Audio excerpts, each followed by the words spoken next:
Y 27 de la mañana, 10 grados 7 tenemos de temperatura. Le doy la bienvenida a Luciana Speroni. Hola Lu, ¿cómo andás? ¿Qué tal? ¿Todo Buen día, bien? Dieguín. ¿Tenés frío o calor? No, acá está muy lindo. Afuera está Pues si no gris iba a y ventoso. prender el aire. No, está muy agradable acá. Afuera está fresco. Inhóspito, sí. se diría. Hostil. Hostil, eso, sí, hostil, inhóspito. Complejo, complicado. En todo sentido, sí. La verdad que no es un día, este día martes, difícil para transitar y para andar por la calle. Luciana, nos vamos a meter con un informe de Éforo. Sí. Pero antes... ¿Qué querés saber? Antes, me vengo guardando esa pregunta. No te escribí. Te debía. Sí, y te iba a mandar... un WhatsApp, dije, no le voy a escribir, no le voy a mandar nada, quiero enterarme al aire. No me lo contestes ahora. Después de la tanda, me contestás. Se eligió finalmente el tema 2025. 25, sí. ¿Cómo pasa el tiempo? 2025 de Escuela de Vecinos. Así es. Fue la semana pasada. Claro, el martes última... pasado yo vine, te conté que teníamos una Sí. reunión de evaluación, eso ya sucedió, entre muchas cosas que suceden en la reunión de evaluación. Una muy importante es que la 16ª generación que participó de Escuela de Vecinos 2024, o sea, en este año, elige el tema que va a heredar la generación próxima para ser investigado. Y hay tema elegido. Habemos tema, hubo fumata blanca. Sí, fumata blanca y tenemos tema para Escuela de Vecinos 2025. Pará, no me lo digas todavía. Tengo algunas preguntas para hacerte antes del tema. Se pusieron rápidamente de acuerdo, fue una votación reñida. Fue reñida. Se llegó al último round. Porque sucedió algo. Ganó por puntos. Nosotros, como coordinadores, nos dividimos en 5 o 6 grupos. Entonces, con cada grupo de 20 chicos aproximadamente, vamos desmenuzando cada uno de los temas que eran propuestos, ¿no? Los temas surgen de un relevamiento que hacemos con los pibes en las etapas anteriores de Escuela de Vecinos para ir sondeando un poco los intereses, qué preocupaciones tienen. Recapitulamos toda esa información, vemos de poder englobarlos, por decirlo de alguna manera, en grandes genérico, títulos. Claro. Y esa es la propuesta que nosotros llevamos a la reunión de evaluación. Eran, si no me equivoco, 5 grandes temas que se debatieron en cada grupo, uno por uno, y cada grupo seleccionaba 2. Uno, en primer lugar, claro, con 2 votos, y otro con un voto, por si había alguna cuestión, viste, de empate o había que... Era como la nominación en Gran en Hermano. Gran Hermano, exacto. Claro. El mismo Los primeros método. 2 votos son para tal cosa. Claro, Sí. No tengo tanta afinidad. Claro. Entonces cada grupo elegía su tema. En algunos, por ejemplo, te voy a decir uno que no salió elegido, ¿no? En mi grupo, por ejemplo, la cuestión de las adicciones o los consumos problemáticos salió en último lugar.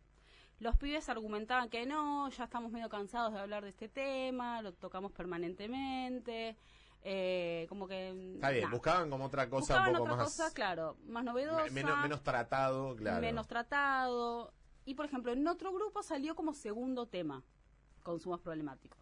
¿Ves? Hubo ahí como mucha disparidad, claro, sí, entre en los la propios selección. grupos. Pero sí hubo un ganador, digamos, un tema que fue el más votado por unanimidad. Creo que en todos los grupos salió. En todos los grupos salió primero ese primero, tema. Sí, entre primero y segundo, pero siempre fue elegido. Y que es el que quedó seleccionado para el año próximo. Quiero saber cuál fue, si te acordás, el segundo tema, el que perdió la final. Sí. Contra uno ese... que a mí me gustaba.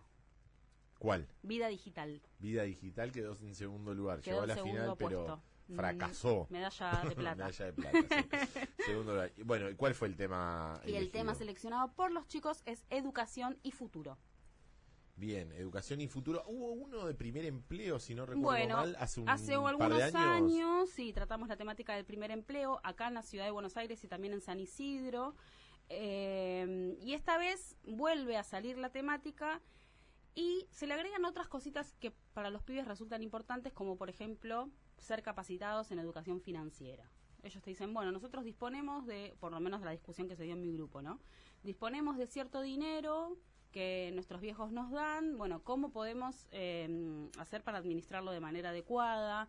O mismo el día de mañana, ¿cómo nos prepara la escuela para salir al mundo laboral? O de repente si quiero estudiar una carrera, ¿cómo puedo orientarme? ¿Qué sucede con las ACAP, con estas capacitaciones que se dan en quinto año en las escuelas secundarias públicas y privadas de la Ciudad de Buenos Aires que tienen que cubrir una cierta cantidad de horas. Claro. Cómo los preparan esas capacitaciones, si son adecuadas según la orientación que eligen en el secundario. Bueno, poner un poco en importancia, en un relevamiento sobre esas cuestiones con los pibes tan cerca, ¿no? Al mundo ya laboral, por un lado, y al mundo de la universidad, si se quiere. Hubo algo muy interesante también que salió en mi grupo de un pibe que dijo, a mí me gustaría recuperar cosas vinculadas a los oficios, que quizás en las escuelas técnicas tienen como una cosa por ahí más... interesante. Más ¿no? Del uso de herramientas, de lo acuerdo a manual. la orientación y de lo manual, pero no sucede eso en otras escuelas, ¿no? Y, no sé, por ejemplo, en algunas escuelas que ya vienen implementando cuestiones vinculadas a, bueno, a esto de la educación financiera, o, bueno, cómo armar un currículum, o cuestiones más básicas, ¿viste? Por ejemplo, cómo leer una boleta de servicios, que a mí me fue como...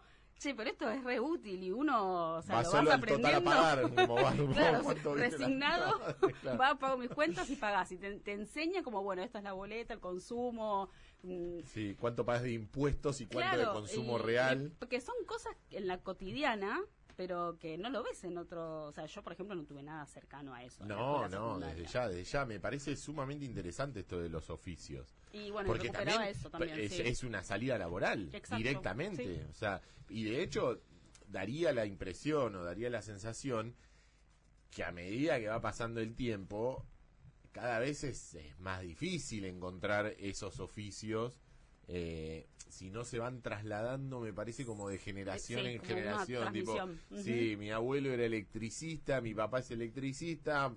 Yo desde los 14 años voy con mi viejo a los sábados cuando va a laburar, que yo no voy al colegio, me sumo a eso y después lo tomo como oficio. Sí, es cierto. Y se va perdiendo, me parece, ese tipo de cosas. Sí, eso me pareció como muy curioso de alguien de 16 años, ¿no? Que diga, bueno, depende también de eso, ¿no? Un poco la familia. Me acuerdo, por ejemplo, mi viejo, toda mi familia, mis abuelos y bisabuelos carniceros. Entonces, mi viejo aprendió un montón en su momento de chico por el oficio de la familia, de generación claro. en generación, de estar ahí, presente, bueno. Y esas cosas sí, se van un poco perdiendo. El mercado laboral cambió muchísimo en los últimos años. Entonces, bueno, ¿cómo se preparan? Claro, pero hay un montón de cosas que, más allá de que el mercado laboral fue mutando, se fue modificando, que siguen igual y que en el gen y en la raíz... Digo, el albañil era albañil hace 50 años y hoy necesitas un albañil. Son necesarios, claro. Un plomero 50 años atrás o ahora es necesario, totalmente. O sea, lo necesita. Electricista, digo, un montón de oficios así vinculados tal vez al día a día, que cada vez cuesta más, me parece. No sé, a mí me pasa que, che, necesito un plomero. ¿Por dónde? El otro día me pasó en mi casa, estoy subiendo la persiana, ¡prá! Se cortó todo. Lo primero que pensé fue, no sé a quién llamar. ¿Qué hago con esto? Claro, o sea, ¿quién me soluciona esto? O sea, ¿quién se encarga como de una persiana que... Después nada, lo terminé resolviendo, pues no es que se había cortado, se había salido, salía todo el taparrollo, claro, había que encastrarlo de vuelta. Pero ese tipo de cosas es como yo soy un completo inútil en las cosas de la casa y todas esas cuestiones. Fue como, no sé, ¿qué hago? ¿Por dónde empiezo? Claro, ¿por dónde? Esto lo resolvía mi papá, como no estoy capacitado para llevar adelante una casa, ¿entendés? Como... Yo lo llamo, de hecho, a mi viejo. Cuando me surge algo, digo, claro. Tal cual. ¿Para dónde voy se me salió la persiana? Pero bueno, entonces va por ese lado, el tema del elegido. Por ese lado, sí, un poco esto, ¿no? Poner el foco, sobre todo en la escuela secundaria, porque es, bueno, el lugar donde ellos habitan la mayor parte de su tiempo, y bueno, ver también cómo los prepara la escuela con las ACAP, con otras cuestiones también vinculadas al mundo laboral y al mundo universitario, y algunas otras cuestiones que irán surgiendo a lo largo del programa. Nosotros siempre presentamos un gran tema que después se va a ir un poco como encauzando según las propuestas y las preocupaciones de los chicos. Así que ese va a ser el tema de Escuela de Vecinos 2025, educación y futuro. Bueno, damos vuelta a la página, porque no hemos venido a hablar de escuela de vecinos, más allá de todos estos minutos que le dedicamos, que siempre es interesante y apasionante hablar de escuela de vecinos. Vamos a hablar de un informe de Éforo que tiene que ver con el sistema de salud en Argentina. Así es, nuevo informe de Éforo Data que ya pueden visualizarlo en nuestra página web, éforo.org.ar, y en esta oportunidad nos propusimos armar una suerte de radiografía del sistema de salud en nuestro país, pero poniendo el foco en la medicina prepaga. Lo primero que tenemos que entender es cómo está compuesto nuestro sistema de salud a nivel nacional. Recordemos que el sistema de salud, el objetivo que tiene es garantizar a la población cobertura a nivel nacional, ¿no? Hay tres actores que conviven y fundamentales en este escenario, que son tres. Por un lado tenemos la salud pública, que si bien es accesible para toda la población, generalmente accede una porción de la población que no tiene la posibilidad de tener otro tipo de cobertura. Por otro lado tenemos a las obras sociales, que son las obras sociales que brindan cobertura médica a los trabajadores que están en relación de dependencia o en un trabajo formal y cubren tanto al trabajador como a sus familiares. A su grupo familiar. Y por otro lado, la medicina prepaga, que uno accede pagando una cuota o derivando aportes de una obra social al prepago y poniendo quizás una diferencia para poder tener ese plan que quisieras obtener.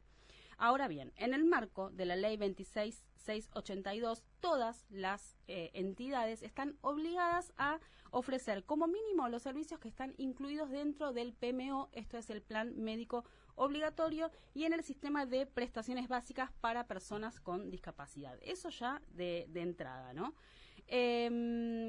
Sucede también que hay algunas obras sociales que ofrecen a sus afiliados lo que denominan planes superadores. Esto es, esos planes que van más allá de esa cobertura básica que tienen que garantizar. Para eso, algunas obras sociales van estableciendo como acuerdos con otras entidades de medicina privada para poder ampliar esta cobertura. Bien. Capaz medio sin mencionar a las grandes obras sociales. No, pero se entiende, se entiende porque sí, para uno que tal vez tuvo que lidiar mucho con una prepaga, entendés el funcionamiento interno. Sí. Aquellos que no, ojalá que nunca tengan que lidiar con la medicina prepaga, tal vez cueste un poco más entender esa ecuación de que la diferencia entre obra social y prepaga. Exacto. Y acá parece, prepaga son... Sí, generalmente son las que estuvieron hace un par de meses dando explicaciones de por qué había subido. Las obras sociales son las que te corresponden a vos como trabajador en relación de dependencia por la rama o la actividad que desempeñás en tu trabajo. ¿Sos empleado de comercio? Tenés OSECAC, por ejemplo. Exacto. Ahora vos podés ser libre, porque a partir de los años 90, con el tema de las desregulaciones de las obras sociales, podés quedarte en OSECAC o salirte de OSECAC, irte a otra obra social para derivar tus aportes y los que hace tu empleador para que esa obra social después los triangule con un prepago y cubran parte del plan que vos querés obtener. Puedes poner una diferencia o no, por ahí todos tus aportes pueden cubrir la totalidad. Ahí depende de mucho plan. De la edad que tenés, si el grupo familiar, vos entrás con grupo familiar o no. Y antecedentes sobre todo, porque hay algo que distingue a las obras sociales de los prepagos, es que las obras sociales tienen la obligación de brindarte atención así tengas 20 años o tengas 80, ¿no? Claro. Entonces, o tengas comorbilidades o antecedentes o lo que fuere. Y las prepagas pueden... o si tu grupo familiar lo tiene. Exacto. Las prepagas pueden como abstenerse o ponerte algunas condiciones o elevar los valores, ¿no? Hay es como otro escenario. Ahora bien, ¿cuántas personas alcanzan el sistema privado de salud? Se estima que para mayo del año 2021 existían 159 entidades de medicina privada en el país que dan cobertura a 6.200.000 personas entre titulares y familiares adherentes. Si yo te digo cuántas prepagas conoces, creo que no llegás a contar. No, te iba a decir, 15, no llego a 10, sí. Ponele, con toda la furia, ¿no? Sí. Bueno, hay 159 registradas. Lo que sucede es que hay 5 grandes empresas que no los voy a decir por las dudas, no sé, siempre quise decir esto, que concentran el 80% de los afiliados en 5 grandes grupos, ¿no? Que tienen la gran mayoría de la torta, básicamente. Claro. Y por otro lado, dentro de estas obras sociales que pueden ofrecer planes superadores, hay una que nuclea al 86% de los afiliados.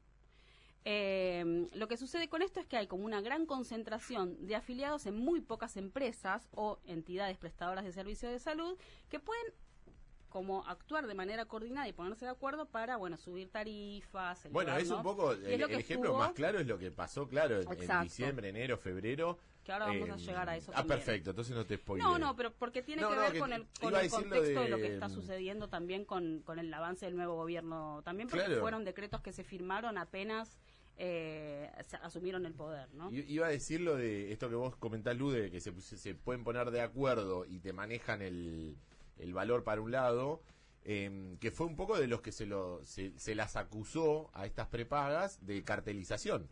O sea, entre 4 o 5 se ponen de acuerdo y que son las que te manejan el 80% de la torta y no tenés forma de salir de ahí. No, porque hasta diciembre había una regulación o acuerdos en el tema de los aumentos de las cuotas y de repente eso se desregularizó o se liberó, entonces fueron incrementando los valores de las cuotas muy por encima incluso del IPC. Entonces, de repente te llegaban cuotas desorbitantes que a una persona le costaba continuar con esa cobertura médica. Por ejemplo, mi mamá tiene una cobertura de te iba a decir, desde ya ahí empieza el ejemplo de las personas tal vez más grandes o más mayores, jubilados y demás, que solo por la edad te aumentan y dijo, yo no me puedo ir ahora, porque si me voy ahora no entro más. Claro. ¿Entendés? Entonces estás como en una situación medio ahí de rehén, porque, no sé, estás de repente costeando o estás en el medio de un tratamiento y tenés que seguir afrontándolo porque lo necesitas, porque es una cuestión de salud, no nos olvidemos,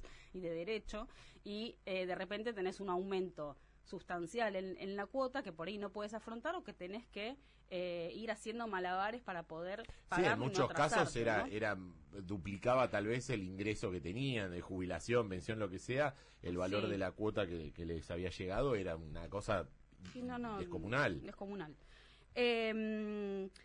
¿Cómo se distribuyen los afiliados de la medicina prepaga a lo largo de nuestro país? Los afiliados se concentran principalmente en aquellas ciudades que tienen más población y donde también hay segmentos sociales con niveles más altos de ingresos, ¿no? Por ejemplo, la ciudad de Buenos Aires tiene el mayor porcentaje de población afiliada a la medicina prepaga con un 45,4%. La siguen las provincias de Tierra del Fuego, Buenos Aires, Córdoba, Santa Cruz, Chubut, Neuquén y Santa Fe. Y muy por atrás Chaco, Formosa y Santiago del Estero, que son las provincias con los niveles más bajos de afiliación a prestaciones de medicina prepaga. Como decíamos, un gobierno puede desplegar como una serie de medidas para regularizar o regular los precios para que no se vayan tanto, que no se desbanden. Pero sucedió en diciembre del año pasado que el gobierno actual emprendió una serie de medidas que liberaron los precios del sector privado para la salud. Entonces, de repente, en los primeros 3 meses de este año, el incremento acumulado fue del 89% en las cuotas de medicina prepaga contra un 71% de aumento del IPC, que es el índice de precios al consumidor. Y por otro lado, sacaron una batería de DNU que imponía una serie de cambios que ponen un poco como en jaque el sistema de salud, sin olvidarnos del sistema público también, porque trae repercusiones en ese sentido, ¿no? O sea, los 3 actores que mencionábamos al principio conviven en este sistema de salud, pero es como que hay un desequilibrio entre ellos y que siempre terminan afectando a un lado más que el otro, ¿no? Con este DNU, algunos de los principales cambios tenían que ver con que los afiliados beneficiarios podían elegir entre poner el 100% de sus aportes en una obra social o en un prepago. Viste que mencionamos al principio. Sí, está claro que ahí en eso que vos planteás, Lu, no tengo pruebas, tampoco tengo dudas, que en definitiva siempre los perjudicados son o la salud pública o las obras sociales sindicales. Exacto, porque los sistemas colapsan también, porque no dan abasto. La medicina prepaga lo dijo lo decían muy claro cuando fue todo el lío allá por febrero o marzo, que era, a mí no me conviene tener 1 millón de afiliados que me pagan 10 pesos, a mí me conviene tener 50 afiliados que me paguen 50 millones de pesos. Exacto.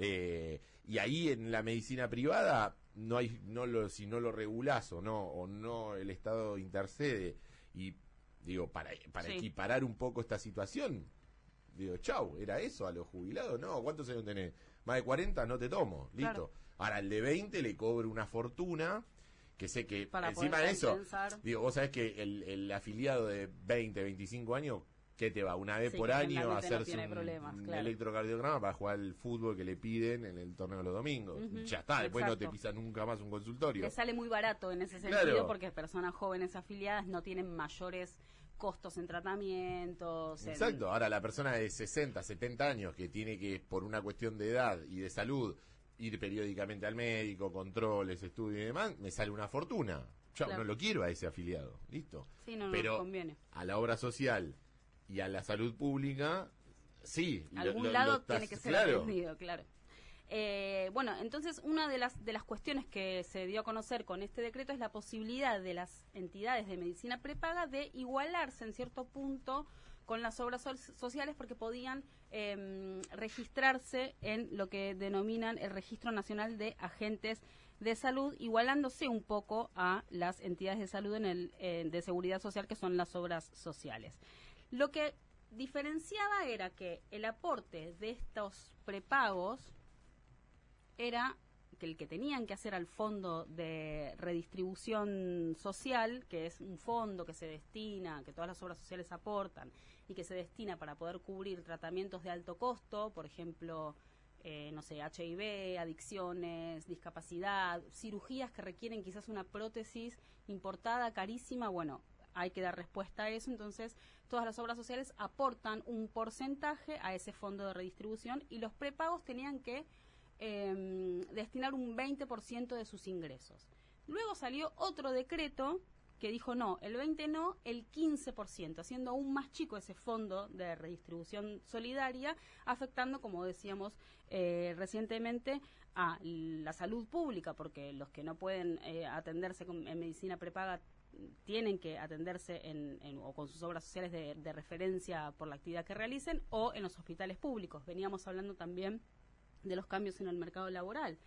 Muchas personas desempleadas, trabajos informales, personas que no pueden acceder a un sistema privado de salud, se atienden en hospitales públicos, claro, también que están llenos de gente. Que están en relación de dependencia de trabajadores, ni siquiera tienen la posibilidad de aspirar a pagar esa diferencia para pasar a una prepaga. Exacto, así que, bueno, un poco esta descoordinación entre estos tres actores del sistema de salud está sacando a la luz un montón de diferencias y de una cobertura un poco inequitativa y desigual, ¿no?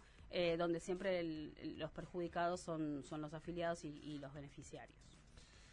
Lu, este informe... Es un tema complejo. Sí, es complejo, pero también es algo que, digo, nos atraviesa a todos. Sí. Tal vez algunos, por eso te decía... Más o menos. El que tuvo que lidiar con una prepaga, o tiene que lidiar con una prepaga, entiende qué es lo que sucede día a día y cómo es el funcionamiento. Sí. Aquel que no, tal vez, o tiene la suerte de no tener que estar en el día a día lidiando con estas cosas, por ahí le pasa un poco más lejos, pero en definitiva todos, absolutamente todos estamos adentro de esto, o sea, sí, sea por ir a un hospital público, sea por la obra social sindical o la que te ofrece tu trabajo, o aquellos que tienen la posibilidad de estar en una prepaga, a todos nos atraviesa esto. Sí, totalmente. Y ni hablar de la cuestión, a veces, cuestiones burocráticas que ralentiza todo aún más, porque hay prestaciones que tienen que cubrir, como decíamos, por ejemplo, obligatoriamente, y hay casos que están judicializados y con amparos en el medio porque no les cubren tal cosa y en realidad lo tienen que cubrir y todo se hace, viste, como más engorroso. Sí, y además siempre es,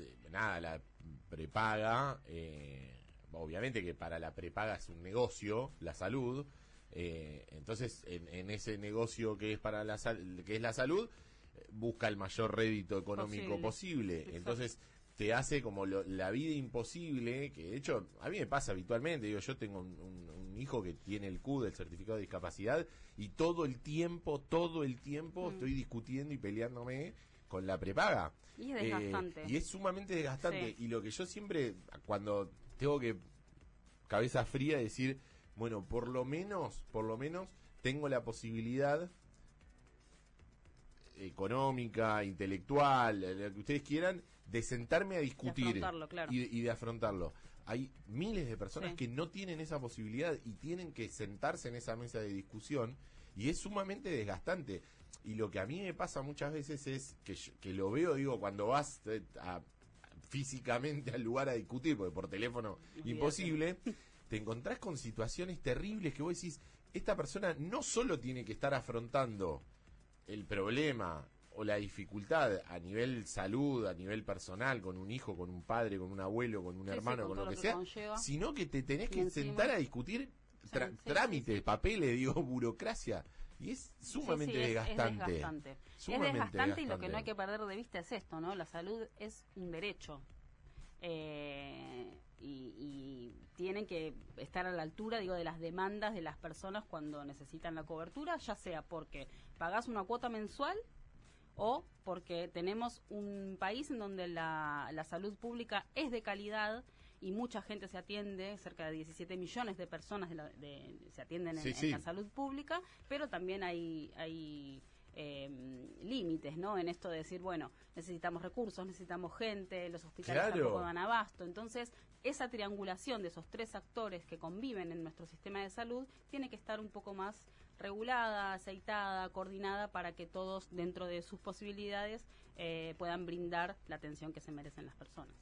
Lu, ¿esto dónde se puede leer este informe completísimo? Todo lo pueden ver en eforo.org.ar.